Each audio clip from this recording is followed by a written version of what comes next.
আজকে চলে এসেছি দেখো গাছের সেই কাঁকরোল নিয়ে। টাটকা তাড়াতাড়ি সব জলে ভিজিয়ে দিয়েছি কাঁকরোল। তোমরা জানো আমি কাঁটাযুক্ত যত সবজি সব জলে আগে ভিজিয়ে দিই, ধুয়ে তারপরে আবার কেটে একটু ধুয়ে নিই অল্প করে, কারণ ওই কাঁটার মধ্যে অনেক নোংরা লেগে থাকে।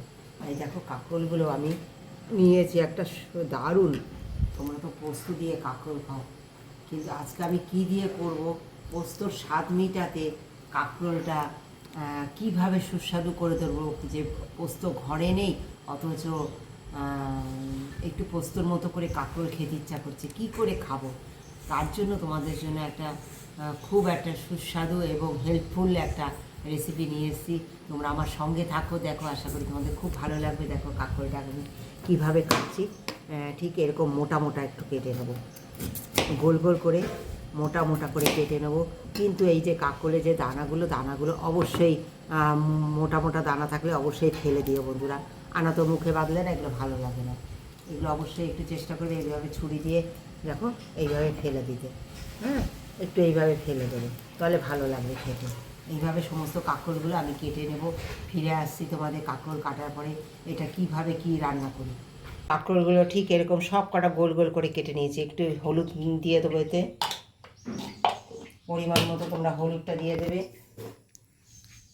দিয়ে দেবো অল্প করে লবণ, দিয়ে ভালো করে মাখিয়ে নেব, সব জায়গায় খুব ভালো করে মাখিয়ে নেবে। মাখিয়ে নিয়ে দেখো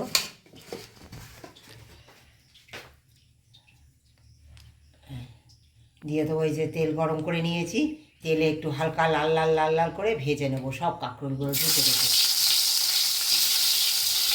আমি আলুগুলো না সব সিদ্ধ করে নিয়েছি, এরকম গোল গোল করে কেটে না সিদ্ধ করে নিয়েছি, এবার এই আলুগুলো কাঁকরোলের এই যে কাঁকরোলগুলো ভেজে নিয়েছি যেরকমভাবে, ঠিক এরকমভাবে আলুগুলো দেখো এই যে ভাজা বসিয়ে দিয়েছি, আলুগুলো ঠিক এরকমভাবে ভেজে নেবো। আর এদিকে দেখো সামান্য পোস্ত নিয়েছি, পোস্ত ধরো ঘরে নেই, এদিকে পোস্তর স্বাদ মেটাতে হবে, স্বাদের একটু খাবার খেতে ইচ্ছা করছে যে কোনো খাবার, তখন তোমরা কী করবে, এই একটু বাদাম, চিনে বাদাম এইভাবে দেখো আমি একটু গরম জলে ভিজিয়ে একটু ডলে নিয়েছি, ঠিক ছিলকাগুলো তুলে নিয়ে একটু সামান্য পোস্তর সঙ্গে এটা বেটে নেবো। আমি কাঁকরোল আলু সব ভেজে নিয়েছি, তেল দেখো সামান্য তেল দিয়েছি, খুব বেশি তেল দিইনি, কেন সেটা তোমাদের পরে বলছি আমি। হ্যাঁ দেখো এবার ফোড়ন দিয়ে দেবো কী কী আমি দেবো, হচ্ছে এই যে দারুচিনি নিয়েছি, দারুচিনি ফোড়নটা হবে। অবশ্যই গ্যাসটা আস্তে দিয়ে দেবে, আর নয়তো ফাইটে ছিটে বাইরে চলে যাবে। সুন্দর গন্ধ বেরিয়ে গেছে, এই অবস্থায় দিয়ে দেবো একটা শুকনো লঙ্কা আর তেজপাতা। এই অবস্থায় দিয়ে দেবো আমি পেঁয়াজ কুচি, মাঝারি সাইজের দুখানা পেঁয়াজ নিয়েছি, সবজির পরিমাণ অনুসারে অবশ্যই দেবে। সুন্দর করে পেঁয়াজটা একটু হালকা করে ভেজে দেবো, খুব বেশি ভাজবো না, হালকা করে ভাজবো। এই সময় একটু লবণ দিয়ে দেবো সামান্য, একটু তাড়াতাড়ি নরম হওয়ার জন্য অল্প লবণ দিয়ে দিলাম, যেহেতু আমার কাঁকরোলে আলুতে সব লবণ দেওয়া আছে, অল্প লবণ দিলাম আগে, রান্নার পরে যদি লবণ লাগে তবে তোমরা দেবে। বন্ধুরা পেঁয়াজটা সুন্দর হালকা সেঁতলে নিয়েছি, এবার দিয়ে দেবো আদা বাটা,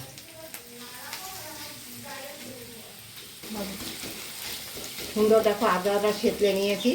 এবার দেখো সামান্য ধনিয়ার গুঁড়ো দিয়েছি, আমি কিন্তু জিরের গুঁড়ো দেইনি বন্ধুরা, একদম জিরের গুঁড়ো দেবো না, আর সামান্য কাশ্মীরি লঙ্কার গুঁড়ো, হলুদের গুঁড়োও দেবো না, জিরের গুঁড়োও দেবো না।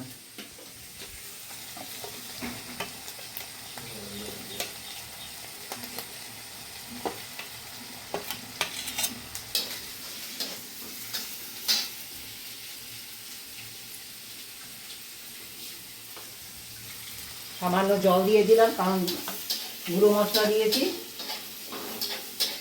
দিয়ে একটু কষিয়ে নেব। এটা বেটে নিয়েছি, হ্যাঁ, সামান্য পোস্ত দিয়ে এইগুলো মশলা কষানো হয়ে গেছে, এর মধ্যে দিয়ে দেবো, এইগুলো দিয়ে একটু কষিয়ে নেব সুন্দর করে, তেল ছাড়া পর্যন্ত একটু কষিয়ে নেব। মশলাগুলো কষে গেছে, এবার এই ভেজে রাখা কাঁকরোল আলু, হ্যাঁ, এত স্বাদ হয় না, তোমরা তো পোস্ত দিয়ে খাও, কিন্তু এই চিনে বাদাম দিয়ে একবার খেয়ে দেবে, হ্যাঁ, এত সুস্বাদু হয়, মানে দারুণ সুস্বাদু হয় জিনিস খাবারটা। সুন্দর একটু মাখিয়ে নেবো বন্ধুরা কাঁকরোল আলু দিয়ে। এবার দিয়ে দেবো কী বলো তো, গরম জল। কেন গরম জল দিচ্ছি, এটা সুস্বাদু হওয়ার জন্য, প্লাস আমার আলুগুলো সব সিদ্ধ করা, কাঁকরোলটা ভাজতে ভাজতে হাফ সেদ্ধ হয়ে গেছে, তাই আমি দিয়ে দেবো গরম জল। দেখো বন্ধুরা সুন্দর ফুটে গেছে, হ্যাঁ, আর আমার সব কিছু তৈরিও হয়ে গেছে, গলে গেছে, খুব সুন্দর গলে গেছে এটা কাঁকরোলগুলো। এবার দিয়ে দেবো নামাবার আগে চিনি। হ্যাঁ, দারুণ সুস্বাদু হয় বন্ধুরা, দারুণ। চিনি দিয়ে দিলাম, চলো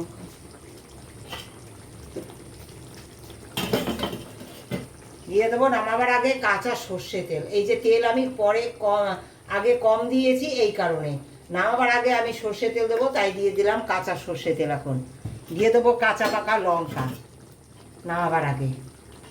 ভীষণ সুস্বাদু হয় বন্ধুরা, একবার খেয়ে দেখো, এরকম ভীষণ সুস্বাদু হয়।